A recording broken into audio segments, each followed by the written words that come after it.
প্রেম জীবনে বারবার আসে, কিন্তু সঠিক ভালোবাসা জীবনে একবারই আসে।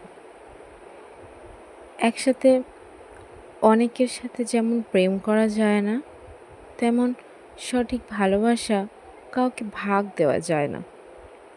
প্রত্যেকটা প্রেম আলাদা।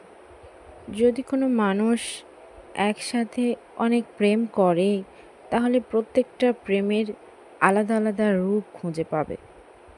প্রেমের মানুষ যদি সঠিক থাকে, তাহলে সেই প্রেমিক বা প্রেমিকার সাথে ভালোবাসা তৈরি হয়ে যায়। ভালোবাসা যেমন ভালো লাগা থেকে তৈরি হয়, তেমন ভালো লাগা তৈরি হয় গুরুত্ব, সম্মান, শ্রদ্ধা আর একে অন্যের প্রতি সঠিক বোঝাপড়া। আর সবচেয়ে গুরুত্বপূর্ণ হলো মনের মিলন। ভালোবাসা, প্রেম, সম্পর্ক ডিপেন্ড করে দুটি মনের মিলন থেকে।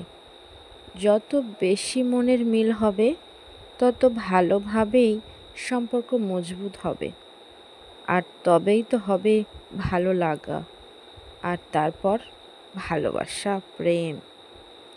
পৃথিবীর বেশিরভাগ মানুষ যে ভুল করে থাকে, কোনো সম্পর্কে থাকা মানে এই নয় শুধু চাহিদা মেটানো।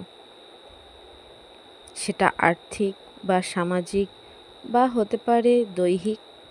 কিন্তু যদি সবাই মনের চাহিদা মেটানোর দিকে লক্ষ্য রাখত, তাহলে পৃথিবীতে প্রত্যেকটা সম্পর্ক আরও মধুর হতো, আরও বিশ্বাস আর ভরসাযুক্ত হয়ে উঠত। তাই ভালোবাসার মানুষকে মন থেকে চেনা, মন দিয়ে ভালোবাসার চেষ্টা করা ভেরি ইম্পর্ট্যান্ট।